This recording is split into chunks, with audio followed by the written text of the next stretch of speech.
our motivations are unbelievably interesting. I mean, I've been working on this for a few years, and I just find the topic still so amazingly engaging and interesting. So I want to tell you about that. The science is really surprising. The science is a little bit freaky, okay? We are not as endlessly manipulable and as predictable as you would think. There's a whole set of unbelievably interesting studies. I want to give you two that call into question this idea that if you reward something, you get more of the behavior you want. If you punish something, you get less of it. So let's go from London to the mean streets of Cambridge, Massachusetts, in the northeastern part of the United States. And let's talk about a study done at MIT, Massachusetts Institute of Technology. Here's what they did. They took a whole group of students, and they gave them a set of challenges. Things like memorizing strings of digits, solving word puzzles, other kinds of spatial puzzles, even physical tasks like throwing a ball through a hoop. Okay, they gave them these challenges, and they said to incentivize their performance, they gave them 3 levels of rewards. Okay? So if you did pretty well, you got a small monetary reward. If you did medium well, you got a medium monetary reward. And if you did really well, if you were one of the top performers, you got a large cash prize. Okay? We've seen this movie before. This is essentially a typical motivation scheme within organizations, right? We reward the very top performers, we ignore the low performers, and the other folks kind of in the middle. Okay, you get a little bit. So what happens? They do the test, they have these incentives. Here's what they found out. 1, as long as the task involved only mechanical skill, bonuses worked as they would be expected. The higher the pay, the better their performance. Okay, that makes sense. But here's what happens. But once the task called for even rudimentary cognitive skill, a larger reward led to poorer performance. Now, this is strange, right? A larger reward led to poorer performance? How can that possibly be? Now, what's interesting about this is that these folks here who did this are all economists, 2 at MIT, 1 at the University of Chicago, 1 at Carnegie Mellon, okay, the top tier of the economics profession. And they're reaching this conclusion that seems contrary to what a lot of us learned in economics, which is that the higher the reward, the better their performance. And they're saying that once you get above rudimentary cognitive skill, it's the other way around. Which seems like this kind of, the idea that these rewards don't work that way seems vaguely left-wing and socialist, doesn't it? It's kind of this kind of weird socialist conspiracy.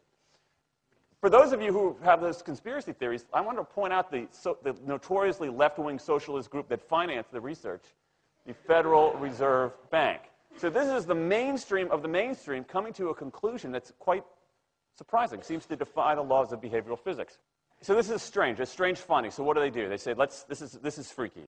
Let's go test it somewhere else. Maybe that $50 or $60 prize isn't sufficiently motivating for an MIT student, right? So let's go to a place where $50 is actually more significant relatively, right? So let's take the experiment. We're going to go to Madurai, India, rural India, where $50, $60, whatever the number was, is actually a significant sum of money. So they replicated the experiment in India roughly as follows. Small rewards, the equivalent of 2 weeks' salary.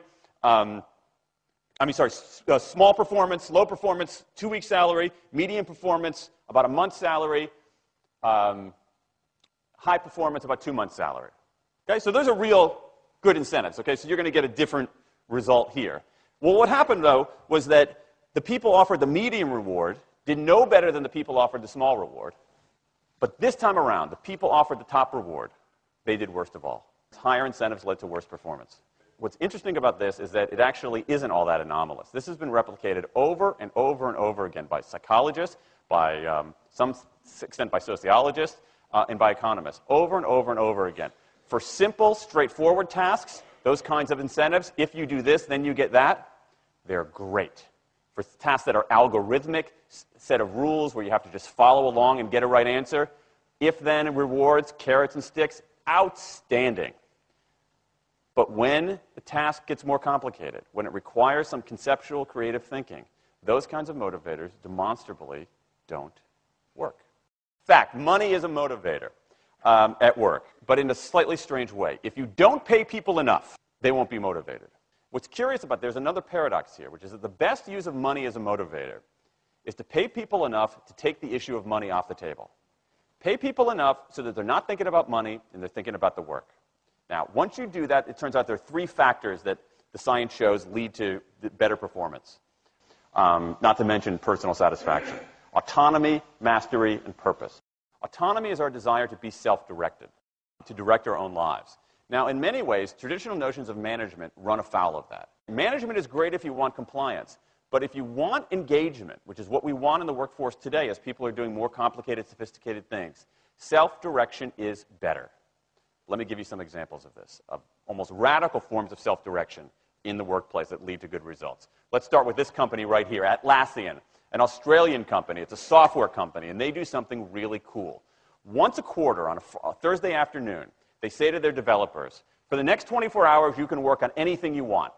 You can work on it the way you want. You can work on it with whomever you want. All we ask is that you show the results to the company at the end of those 24 hours in this fun kind of meeting, not a star chamber session, but this fun meeting with beer and cake and fun and other things like that. It turns out that that one day of pure, undiluted autonomy has led to a whole array of fixes for existing software, a whole array of ideas for new products that otherwise had never emerged. One day. Now, this is not an if-then incentive. This is not the sort of thing that I would have done 3 years ago before I knew this research. I would have said, you want people to be creative and innovative? Give them a freaking innovation bonus. If you can do something cool, I'll give you $2,500. They're not doing this at all. They're essentially saying, you probably want to do something interesting. Let me just get out of your way. One day of autonomy produces things that had never emerged. Okay, let's talk about mastery. Mastery is our urge to get better at stuff. We like to get better at stuff. This is why people play musical instruments on the weekend. You got all these people who are acting in ways that seem irrational economically. They play musical instruments on weekends. Why? It's not going to get them a mate. It's not going to make them any money. Why are they doing it? Because it's fun, because you get better at it, and that's satisfying. Go back in time a little bit. I imagine this if I went to my first economics professor, a woman named Mary Alice Schulman, and I went to her in 1983 and said, Professor Schulman, can I talk to you after class for a moment? Yeah. I got this inkling. I got this idea for a business model. I just want to run it past you. Here's how it would work. You get a bunch of people around the world who are doing highly skilled work, but they're willing to do it for free and volunteer their time, 20, sometimes 30 hours a week.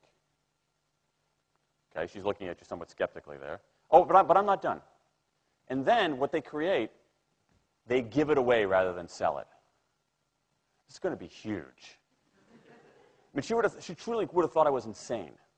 Okay? It seemed to fly in the face of so many things. But what do you have? You have Linux powering 1 out of 4 corporate servers in Fortune 500 companies, Apache powering more than the majority of web servers, Wikipedia. What's going on? Why are people doing this? Why are these people, many of whom are technically sophisticated, highly skilled people who have jobs?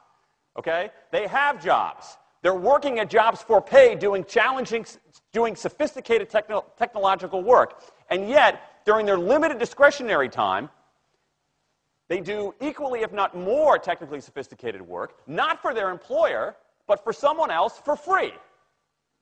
That's a strange economic behavior. Economists who look into it, why are they doing this? It's overwhelmingly clear. Challenge and mastery, along with making a contribution. That's it. What you see more and more is a rise of what you might call the purpose motive, is that more and more organizations want to have some kind of transcendent purpose, partly because it makes coming to work better, partly because that's the way to get better talent. And what we're seeing now is, in some ways, when the profit motive becomes unmoored from the purpose motive, bad things happen. Bad things ethically sometimes, but also bad things just like not good stuff, like crappy products, like lame services, like uninspiring places to work.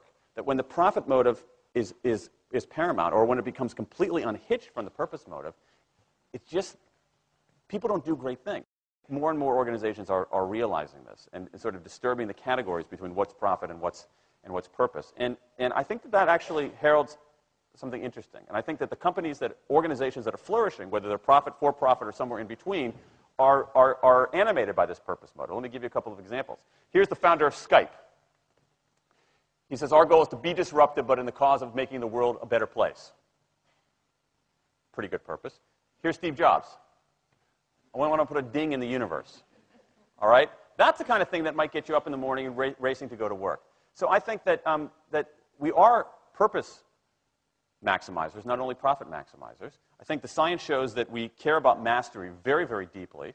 And the science shows that we want to be self-directed. And I think that the big takeaway here is that if we start treating people like people and not assuming that they're simply horses, slower, smaller, better-smelling horses, if we get past this kind of ideology of carrots and sticks and look at the science, I think we can actually build organizations and work lives that make us better off, but I also think they have the promise to make our world just a little bit better.